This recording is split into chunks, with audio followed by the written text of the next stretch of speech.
ஆதாயம் இல்லா மக்கள் பணி, சமரசமில்லா மக்கள் நலன். இதுவே துரை வைகோ அவர்களின் மக்கள் பணி மந்திரம். 2020 வருடத்தின் துவக்கமே கொரோனா முதல் அலையில்தான் துவங்கியது. நாடு முழுவதும் மார்ச் இறுதி வாரத்தில் பொது முடக்கம் அறிவிக்கப்பட்டது. கொரோனா என்ற நோயை பற்றி எந்த விவரமும் எவருக்கும் எதுவும் தெரியாத காலகட்டம் அது. உலக சுகாதார நிறுவன அமைப்பே நிலைமையை சமாளிக்க வழி தெரியாமல் தவித்துக் கொண்டிருந்தது. கொரோனா கொடூரத்தின் தீவிரம் பற்றி மருத்துவர்களுக்கே நல்ல புரிதல் இல்லை. இதற்கு என்ன மருந்து என்பது பற்றி தெளிவான புரிதலும் இல்லாத வேளை, தொற்று ஏற்பட்டால் உயிர் பிழைக்க முடியுமா என மக்கள் அஞ்சி நடுங்கி தவித்துக் கொண்டிருந்தனர். உயிர் காக்கும் கவச உடைகள் கிடையாது, உயிர் காக்கும் முகக்கவசம் அணிய வேண்டும் என்பது பற்றி கூட எந்த விழிப்புணர்வும் இல்லாத காலகட்டம் அது. அந்த கடினமான சூழலில் தடுப்பூசிகள் பற்றிய ஆராய்ச்சிகள் கூட துவங்கப்படாத காலகட்டத்தில் எவருக்கேனும் கொரோனா நோய் தொற்று ஏற்பட்டால் அவர்களை பயத்தில் ஊரே ஒதுக்கி வைத்திருந்தது. இத்தகைய இக்கட்டான சூழலில் நாடு முழுவதும் பொது முடக்கம் என்று அறிவிக்கப்பட்ட மார்ச் மாத பொழுதுகளில் நமது துரை வைகோ அவர்கள் தம்மை பற்றி கவலைப்படாமல் மக்கள் பணிக்காக களத்தில் இறங்கினார்.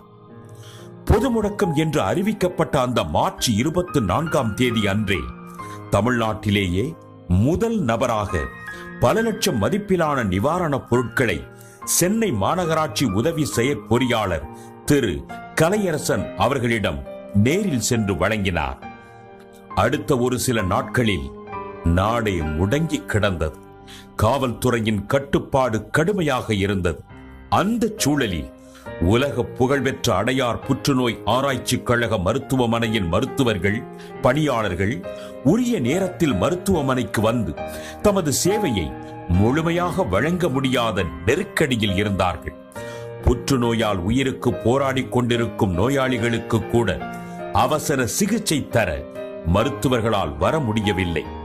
மருத்துவமனை ஊழியர்கள், செவிலியர்கள், துப்புரவு தொழிலாளர்கள் என எவருமே வர முடியாத நிலை. இந்த நெருக்கடியான நிலையில் அடையார் புற்றுநோய் ஆராய்ச்சி மருத்துவமனையினர் எங்களுக்கு ஊழியர்களை அழைத்து வர, தன்னார்வலர்களாக பணி செய்ய எவரேனும் வருகிறீர்களா என்று கேட்டு நாளிதழ்களில் வேண்டுகோள் வைத்தனர்.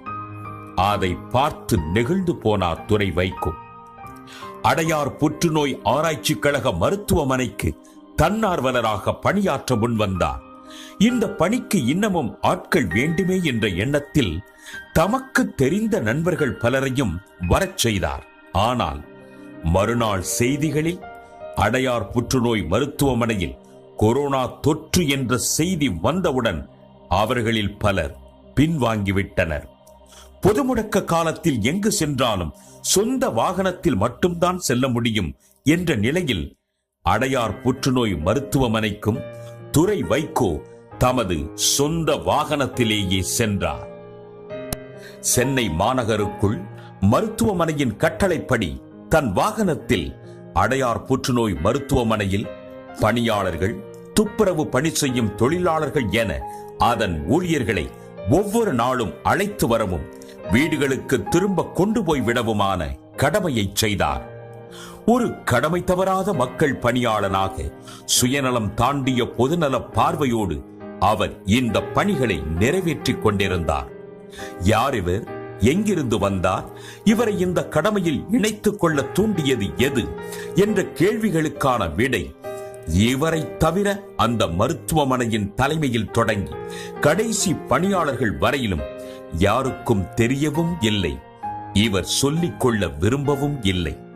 ஒரு தூய்மையான மக்கள் பணியாளனுக்கு உள்ள மகத்தான உள்ளுணர்வு இது. நாள் ஒன்று வந்தது. கொரோனாவின் வேகம் சற்று மங்கியது. கடமைகள் முடிந்து கண்ணியமான கருத்து பரிமாறல்கள் தொடங்கியது. மருத்துவமனையின் தலைவர் மருத்துவர் சாந்தா அம்மையார் இவரை நேரில் அழைத்து பாராட்டு சான்றிதழ் வழங்கிய வேளையில் சாந்தா அம்மையாரின் கண்களில் தெரிந்த அந்த பரிவு இவரிடம் ஒரு கேள்வியை கேட்க தூண்டியது. அம்மா, யார் நீங்கள் என்று. அப்போதும் இந்த மனித நேயருக்கு தான் யார் என்று அவரிடம் சொல்வதில் ஒரு தயக்கம் இருந்தது. இருந்தாலும் பதில் சொல்லியாக வேண்டிய கேள்வி அல்லவா அது. நீண்ட தயக்கத்துக்கு பின் தம்மை பற்றியும் தமது தந்தையார் பற்றியும் அவர் கூறினார். எளிமையான பெயராது, ஏழை எளிய மக்கள் 7 தலைமுறைக்கும் மறக்க முடியாத பெயரல்லவா அது. சமூக அநீதி ஒழித்து புதிய நீதி கிடைக்க நாள்தோறும் போராட்ட களத்தை மையமாக வைத்து கிளம்பும் புயல் அல்லவா அந்த பெயர். பெயரை கேட்டதும் சற்று அதிர்ந்து போனார் சாந்தா அம்மையார். மதிப்பிற்குரிய மக்கள் தலைவர் திரு வை. கோபால்சாமியின் மகனா நீங்கள்? ஒருவேளை முன்பே நீங்கள் சொல்லியிருக்க கூடாதா என்று நினைத்திருக்க கூட அவருக்கு வாய்ப்பிருக்கலாம். காரணம், மருத்துவமனையின் நிறைவேற்றப்படாத பல கோரிக்கைகள் அவரிடம் இருந்தது. தந்தை மகற்காற்றும் நன்றி அவையத்து முந்தியிருப்பச் செயல் என்ற திருக்குறளின்படி வளர்ந்த மகன் அல்லவா இவர். அந்த குறளை அங்கே மெய்ப்பித்துக் கொண்டிருந்தார் துரை வைகோ அவர்கள். இருவருக்கும் இடையிலான நீண்ட உரையாடலுக்கு பின்னர் தமிழக அரசிடமிருந்து அடையார் புற்றுநோய் மருத்துவமனைக்கு வரவேண்டிய நிதி நிலுவைகளை பெற்றுத்தர வேண்டும் என்ற அவரது கோரிக்கையை உடனே ஏற்று பெற்றுத்தர நடவடிக்கை எடுத்தார் துரை வைகோ. இது மட்டுமா, சென்னை எழும்பூர் குழந்தைகள் நல மருத்துவமனைக்கு தம் மனைவி மக்களுடன் சென்று தரமான உணவு மற்றும் நிவாரணப் பொருட்களை வழங்கி மகிழ்ந்தார். தமது அண்ணா நகர் இல்லத்தை அடுத்த நடுவங்கரை என்ற ஏழை மக்கள் வாழும் குடிசை பகுதிக்கு சென்று துரை வைகோ அவர்கள் எண்ணற்ற நிவாரணப் பொருட்களை வழங்கி துயர் துடைத்தார். அது மட்டுமா, கொரோனா என்ற இந்த பெரும் தொற்று நோய்க்கு தடுப்பூசி ஒன்று மட்டும்தான் நிரந்தர தீர்வு என்பதை 2020 ஜூன் மாத வாக்கிலேயே அனுமானித்து யாரும் நினைத்து கூட பார்க்காத அந்த காலகட்டத்திலேயே செய்தி வெளியிட்டார் துரை வைகோ. அதில் இங்கிலாந்தின் ஆக்ஸ்போர்ட் பல்கலைக்கழக தயாரிப்பான ஆஸ்ட்ரா ஜெனிகா தடுப்பு மருந்துதான் முதலில் செயல்பாட்டுக்கு வரும் என்று 2020 ஜூன் 26 உலக தமிழ் தொழில் முனைவோர் பேரமைப்பு இணைய வழியில் நடத்திய கொரோனா பேரிடர் சவால்கள் என்ற கலந்தாய்வு கூட்டத்தில் தீர்க்க தரிசனமாக கூறினார். அவர் கூறியது போன்றே ஆஸ்ட்ரா ஜெனிகா தடுப்பூசிதான் முதலில் வந்தது. அதுதான் கோவிஷீல்டு என்ற பெயரில் இந்தியாவில் பயன்பாட்டுக்கு வந்தது. 2021 கொரோனா தொற்றின் 2வது அலையில் தடுப்பூசிகள் மீதான பயம் மக்களிடையே இருந்த காலகட்டத்தில் அது குறித்து தெளிவாக விளக்கி நம்பிக்கை ஊட்டி பல லட்சம் மக்களுக்கு தடுப்பூசி குறித்த பயத்தை போக்கினார். ஏறக்குறைய எல்லா கிராமங்களிலும் தடுப்பூசி விழிப்புணர்வு பணிகளை மேற்கொண்டு மக்களின் கவனம் ஈர்த்தார். ஒரு கட்டத்தில் தடுப்பூசிகள் கிடைப்பதில் சிரமம் வந்தபோது மக்கள் தலைவர் வைகோ மூலம் அவை எளிதில் கிடைக்க வழி செய்தார். மக்களை கேடயமாக்கி பிரச்சனைகளுக்கு போராடுபவனுக்கு பெயர் தலைவன் இல்லை. மக்களுக்காக தன்னை கேடயமாக்கி கொண்டு போராடுபவனே மக்கள் தலைவன். இத்தகைய தலைமை பண்புக்கு தகுதியானவர்தான் துரை வைகோ. கொரோனாவால் பாதிக்கப்பட்டு உயிருக்கு போராடிக் கொண்டிருந்த நோயாளிகளை மருத்துவமனைக்கு அழைத்து வருவதற்கு பிபிடி கிட் என்று சொல்லக்கூடிய கவச உடையை அணிந்து கொண்டு ஆம்புலன்ஸில் நோயாளிகளின் இல்லத்திற்கே சென்று அவர்களை அழைத்து வருபவர்கள்தான் பாரா மெடிக்கல் பணியாளர்கள்.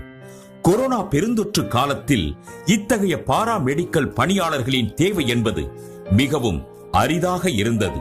இச்சமயத்தில் திரு துரை வைகோ அவர்கள் இத்தகைய பாரா மெடிக்கல் பணியாளர்கள் தன்னுடைய தன்னார்வலர் பணிகளுக்கு தேவைப்பட்டதால் அது பற்றி விண்ணப்பித்திருந்தார்.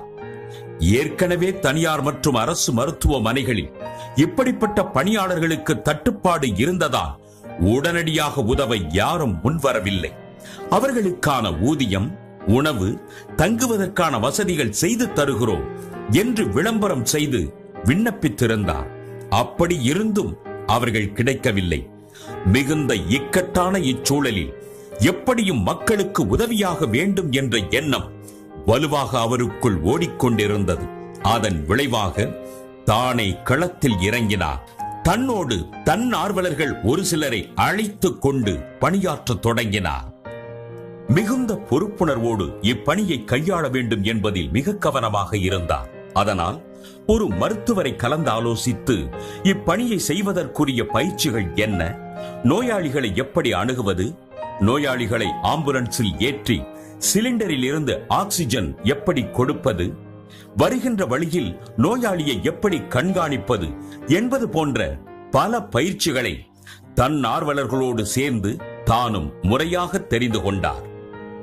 உயிருக்கு பேராபத்தை ஏற்படுத்தக்கூடிய இப்பணியை தன்னார்வலர்கள் செய்வதை நேரில் பார்த்ததும் தானும் இதனை செய்ய வேண்டும் என்ற எண்ணத்தையும் மனதில் பதித்துக் கொண்டார். இப்படி நோயாளிகளை ஆம்புலன்ஸில் அழைத்து வந்து சேர்க்கும் பணி நடைபெற்றுக் கொண்டிருந்த நேரத்தில் ஓர் சம்பவம் நிகழ்ந்தது. அடைக்கலம் என்ற நோயாளி உயிருக்கு போராடி கொண்டிருக்கிறார், ஆம்புலன்ஸ் தேவை என்ற செய்தி வந்தது. பயிற்சி பெற்ற தன்னார்வலர்கள் அவரை அழைத்து வர உடனே புறப்பட்டார்கள்.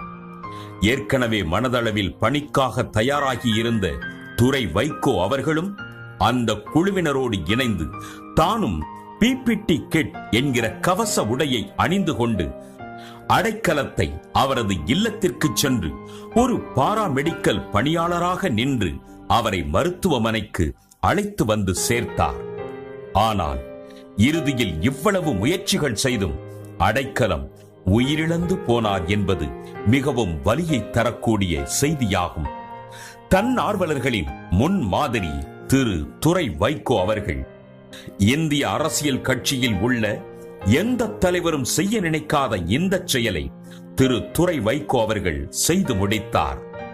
சுகமான வாழ்க்கைக்கு தேவையான சொகுசான கட்டமைப்புகள், சுய உழைப்பால் ஈட்டிய உன்னதமான பொருளாதார வாய்ப்புகள், இப்படி அனைத்து விதமான வசதிகளையும் பெற்றிருந்தாலும் அத்தனை வசதிகளையும் ஒரு ஓரமாக ஒதுக்கி வைத்துவிட்டு மக்கள் பணியாற்றும் மரபில் உதித்து ஓசையின்றி சமூக பணியாற்றி சாதனைகளை செய்து கொண்டிருக்கும் ஒப்பற்ற மனித நேயர் துரை வைகோ அவர்கள்.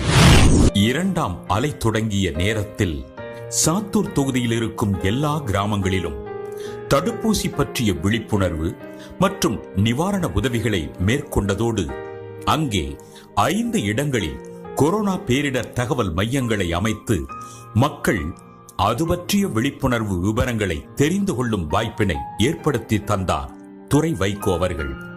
அது மட்டுமல்ல, எப்படி தன்னார்வலர்களுக்கு ஒரு முன்மாதிரியாக வழிகாட்டியாக வாழ்ந்து காண்பித்தாரோ அதுபோல தடுப்பூசி பற்றிய கிராம மக்களின் தேவையற்ற அச்சத்தை போக்குவதற்காக அவர்களுக்கு முன்மாதிரியாக தானே முதலில் தடுப்பூசி போட்டு காட்டி மக்களின் அச்சத்தை போக்கினார்.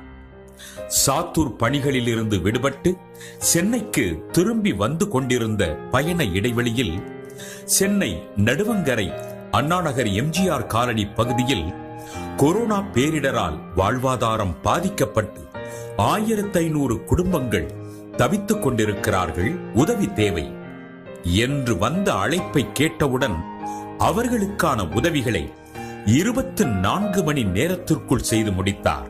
எப்படி முதல் அலையில் இறங்கி உதவி செய்தாரோ அதுபோல 12/6/2021 அன்று 2வது அலையில் திரு துரை வைகோ அந்த 1500 குடும்பங்களுக்கும் நிவாரணப் பொருட்களை வழங்கி தம்முடைய பணி ஆதாயம் இல்லாத மக்கள் பணி என்பதை இந்த சமூகத்திற்கு உணர்த்தியிருக்கிறார். என் ஊர் என் மக்கள் என்றும் உங்களுடன் துரை வைகோ என்ற பதாகைகள் தாங்கி தன் சொந்த கிராமமான கலிங்கப்பட்டி ஊராட்சிக்கு உட்பட்ட 12 கிராமங்களை சேர்ந்த 2500 குடும்பங்களுக்கு பல லட்சம் மதிப்பிலான நிவாரணப் பொருட்களை வழங்கி அல்லல் படும் மக்களின் துயரத்தில் தம்மால் இயன்ற பங்களிப்பை செய்தார். இதோ தமது நற்பணிகளில் ஒரு அங்கமாக தென் மாவட்ட காவல்துறையினருக்காக 1.5 லட்சம் தரமான முகக்கவசங்களை வழங்கி காவல்துறையின் பணிகளை தம் செயலால் ஊக்குவித்தார். பொருளாதாரத்தில் நலிவடைந்த மாற்றுத் திறனாளிகளுக்கு நிவாரணப் பொருட்களை அள்ளி தந்தார். இவையெல்லாம் கொரோனா பெருந்தொற்று காலத்தில் துரை வைகோ செய்த சேவை பெருங்கடலின் சில துளிகள் மட்டுமே. கொரோனா பெருந்தொற்று காலத்தில் துரை வைகோ அவர்களது கடிகாரம் நின்றே போனது. இரவு பகல் என்ற பூகோள விதி புதையுண்டு போனது. பசி, தூக்கம், ஓய்வு என்ற இயற்கையின் விதி இல்லாமல் போனது. மக்கள் மனதில் கல்வெட்டாய் நிலைத்து நிற்கும் இல்லாதோர்க்கு இயன்றதை செய்வோம், சக மனிதனின் கண்ணீரை துடைப்போம், இதுவே எமது குறிக்கோள் என்ற மக்கள் தலைவர் வைகோவின் எண்ணங்களுக்கு நமது துரை வைகோ அவர்கள் தம் பணிகளின் மூலம் செயல் வடிவமானார். இவையெல்லாம் கொரோனா பெருந்தொற்று காலத்தில் துரை வைகோ அவர்கள் செய்த சேவைகளில் சில துளிகள் மட்டுமே. தனது சமூக பணிகளை வெளிச்சம் போட்டு காட்டக்கூடாது என்பதில் உறுதியாக இருப்பவர் அவர். ஆனால் பூவிற்குள் ஒளிந்திருக்கும் கனியை பூவாலே மறைக்க முடியுமா? அது இயற்கைக்கு முரணான செயல் அல்லவா? அப்படித்தான் துரை வைகோ என்ற பூவிற்குள் மறைந்து கிடந்த கனியை பார்த்தவர்கள் கண்டுபிடித்து மக்களின் பார்வைக்கு வைத்திருக்கிறார்கள். வெளியரங்கமாகாத ரகசியமும் இல்லை, அறியப்பட்டு வெளிக்கு வராத மறைப்பொருளும் இல்லை என்று எங்கோ படித்தது நினைவுக்கு வருகிறது. அப்படி மறைந்து கிடந்த பணிகளை காணொளியாக்கி காண்பவர் கண்களுக்கு படைத்து மகிழ்கிறார்கள் அவரின் அன்புக்குரிய மக்கள். துணை நிற்போம் என்றும் தொடரட்டும் அவரது சேவை.